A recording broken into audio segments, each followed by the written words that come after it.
What's up, everybody? Welcome back to the show. Before we get into today's episode, I want to talk to you about our sponsor, StarStock. You've heard me talk about them in the past, and now the website has been launched for a few weeks, and it looks really, really great. One of the best parts about the site is the fact that you can just send the cards in, and you don't have to worry about making any listings or taking any pictures. You just send the cards in, and they basically do all the work for you, which is really awesome. Another great part about the company is actually their website. So I'm somebody that uses the internet pretty frequently, and one of my pet peeves is when the site doesn't optimize for mobile. So StarStock's site does do this when you're on mobile versus desktop, and it's super easy to navigate. Now you can go to the website and register as a seller right from the site. You don't have to do any contact. And soon I've heard they're going to be getting some graded cards up on the website as well. So you can go to starstock.com to check out that. And then you can also go follow them on Twitter and Instagram at StarStockMarket. Now let's get into the show.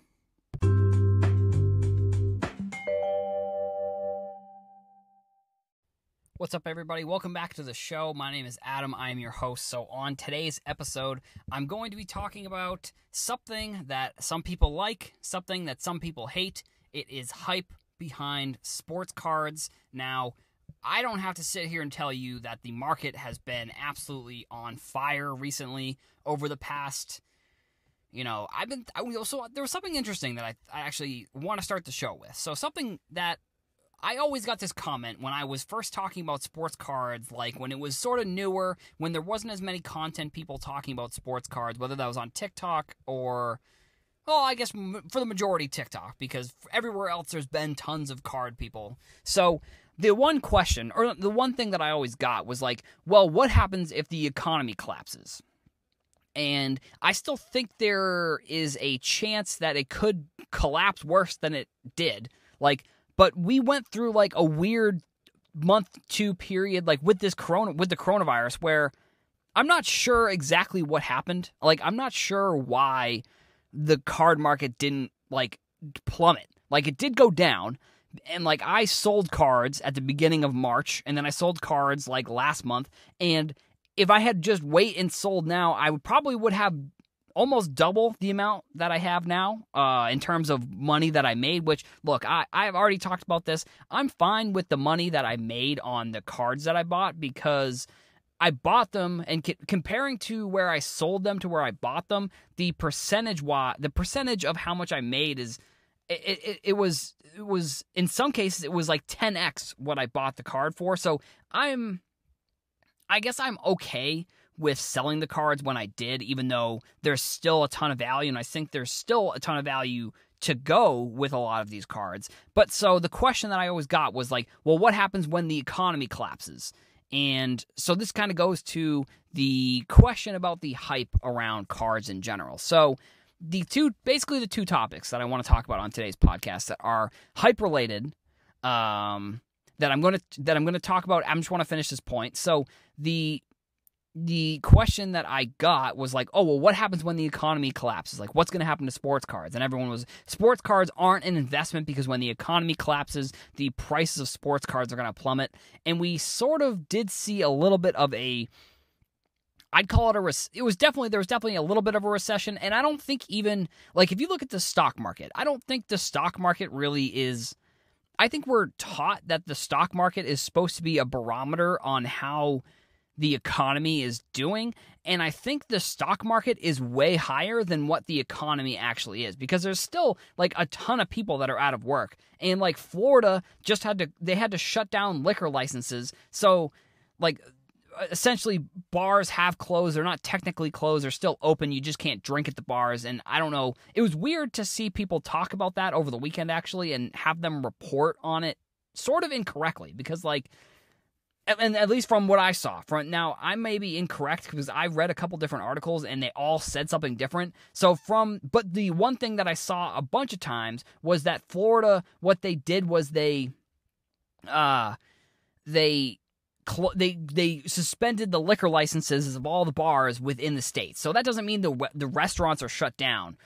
And people were saying the restaurants are shut down. So, like I said, I don't think the stock market is necessarily a correct way to assess how the actual people within the country are doing, because the stock market it's where it was and it's where it always has been. So, and that doesn't make much sense, to be honest, like based off of, and it also could be perceptions of what I'm seeing like on the news. So that also could be incorrect as well. But there was sort of a mini collapse in what the economy was, and sports cards are still exactly where they were. So I don't know if we see I don't know what would have to happen for there to be some other sort of collapse. So I don't necessarily know, based off of what happened. I don't know what would happen to sports cards. Like, because it was sort of what everyone was saying would happen. Like, with the mini recession, people were nervous, and it didn't really go down.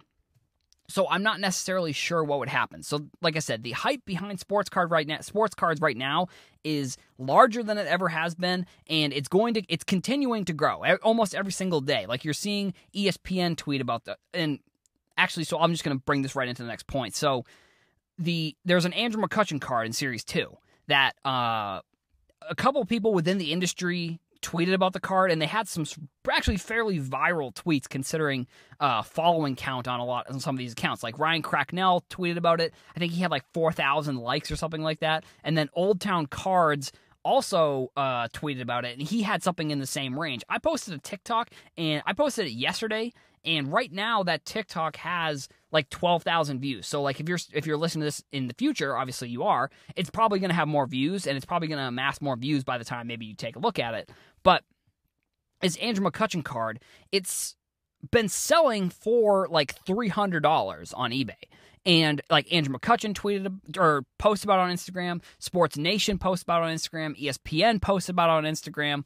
It was all over the place. And so one thing, if you are newer into sports cards, is to be wary when something like this happens. I wouldn't be buying this card. It's the exact same thing that happened when the Shane Bieber error card came out, because on the Shane Bieber card, Justin Bieber tweeted about it because it said Justin Bieber on the back of the card on accident instead of Shane Bieber. And the same exact thing happened, where I don't know what the price of that card is now, but I would say it can't be more. Like, that card was selling for $200-$300, and it's the same thing that happened with this card. So, like, it's crazy that, like, eventually, I think sports cards are going to become pop culture. It's going to become, like, intertwined with culture. Like, it's going to become intertwined with cultures the same way that fantasy sports is intertwined with culture right now within sports. So, like, you're going to see ESPN and these places tweeting about or posting on Instagram, whatever, about these cards, and look at what a random base card, like, sure, it's a really awesome card, if I'm going to be completely honest here. It's an awesome card, but look at what them talking about this card did to the price of it, just from them, it's just a short printed base card from Topps Series 2. Look what happened when they talked about it. Like, it's crazy. And like I said, it's something that, unfortunately, at this point, I wouldn't, like, if it was a $20 card and it stayed at $20, it may be something that I would add. Like, or if I were someone else. Like, for myself, I wouldn't add it, because, like I've said in the past, a lot of the buying I'm doing is in anticipation of selling the cards in the future for more money. So, like, this card, it's not going to be $300 for very long. Like, in a year from now, I think someone said that it'll probably be a $5 to $10 card. I would agree with that. I would say that's probably a pretty accurate representation of where the card will be down the road, with price-wise at least.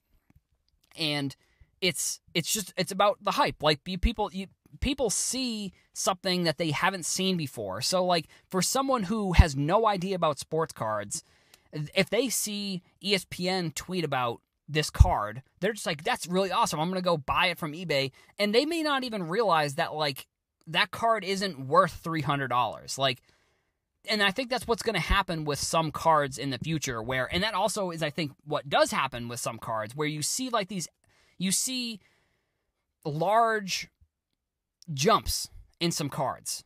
And you see these large jumps because I think what it is, it's people it's people that have a ton of money, so they don't really care. Spending $300 on a card for somebody else, it's like spending $10 on a card. So like they look at that and they say, that's awesome, I want to get it, $300, whatever, I'll just pay for it. But I do also think you are going to see, unfortunately, you're probably going to see some returns on these cards when in a month or two from now, they're like $150.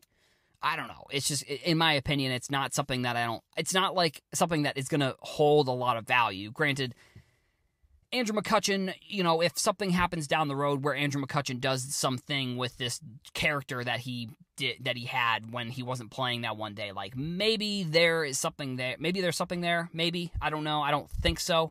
But, the hype around this card is it's mostly probably people buying the card, not realizing that it's not actually worth $300, unfortunately. Now, the other hype concept that I want to talk about is the Jarrett Stidham, and I used to always call him Jared, and whenever I type in his name, I say Jared, but it's Jarrett Stidham, the Patriots quarterback, who all offseason was going to be the Patriots quarterback. Got to the draft, the Patriots didn't draft a quarterback. That's great. Patriots didn't sign anybody really in the early offseason, so he's going to be the quarterback. His cards are in the 250 range for a PSA 10. And then the Patriots go and they sign Cam Newton. Now, I'm a Patriots fan, and I have no idea what they're doing. I think the Cam Newton signing is phenomenal, but I have no idea if they're going to keep him or if this is going to be like a sign, and then for week one they're like, no, we'll get rid of him, like Tebow. They did that with Tebow.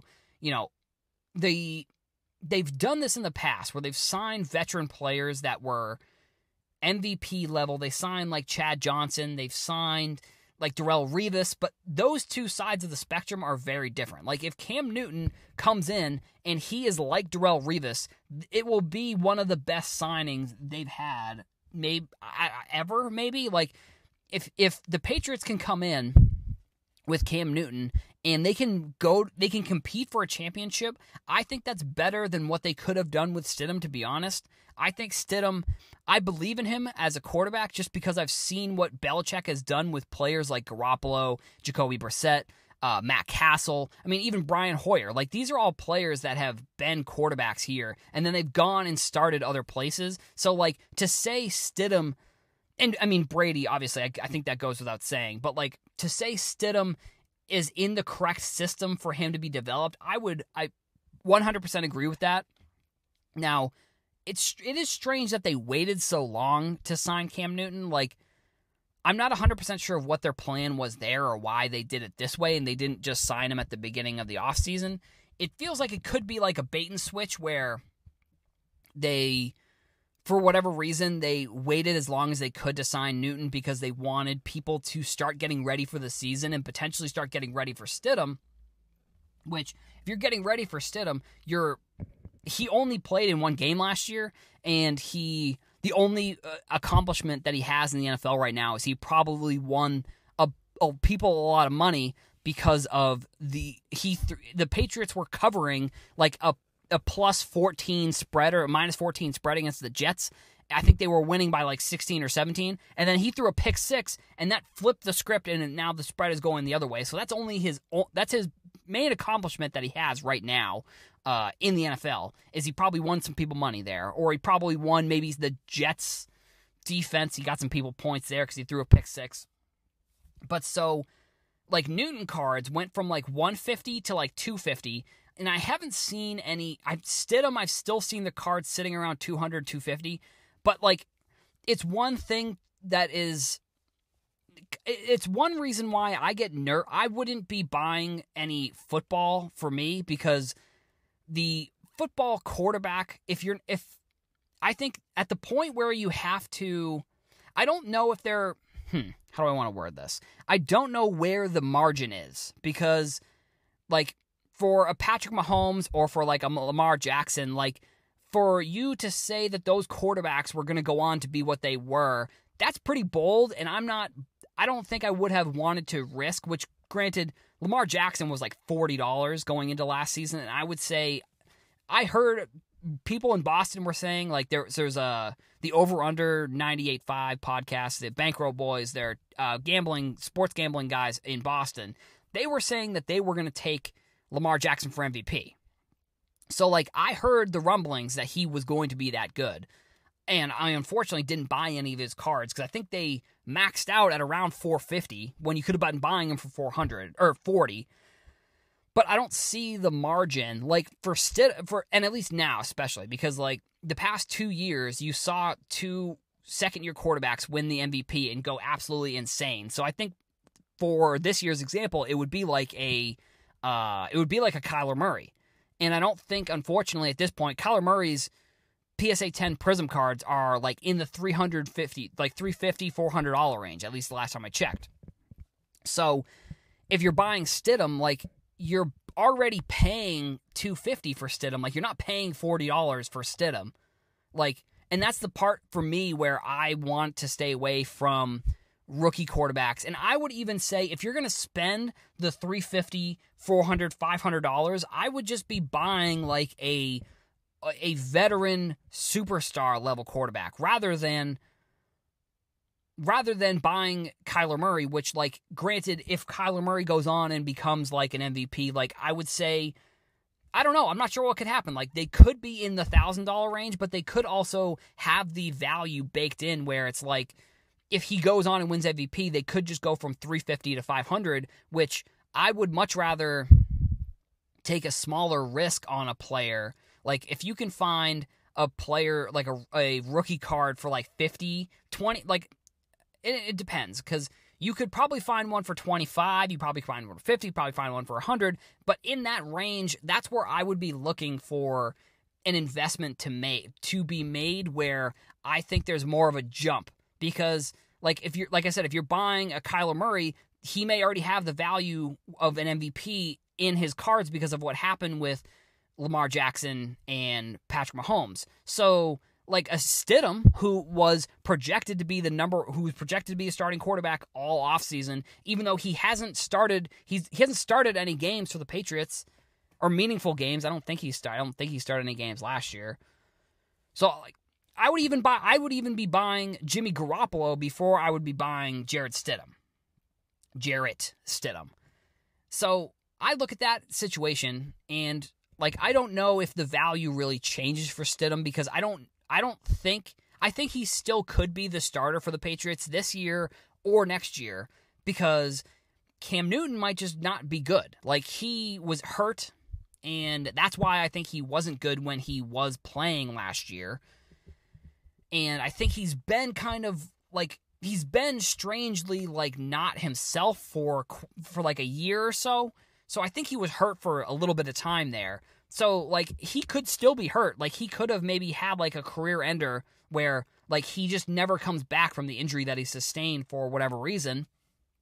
Or he plays throughout the season, and then Stidham has this year of development, and then next year he's the starter. So, like, I don't know. Like, young 2019 quarterbacks are, I don't know. I would rather be buying someone like Gardner Minshew, who is, you know, you got to believe that the Jaguars believe in Gardner Minshew. The one issue may be that, like, they also believed in Blake Bortles, but at the same time, like, they traded away Nick Foles, who was, like, they just signed him to, like, a humongous contract. They just trade him away so that way Gardner Minshew could be the starter. So that's why I like a guy like Gardner Minshew more than I like a guy like Jarrett Stidham. But at the same time, like, the money that you're spending, you can find other.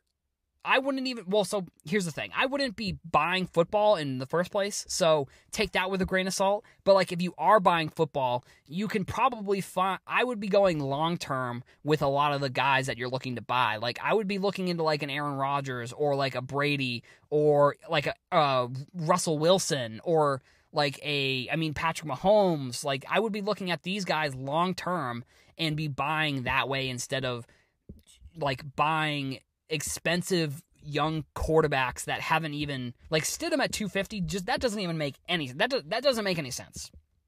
So that's why, like, when there's hype behind these cards, I just try basically and avoid the hype by any means necessary.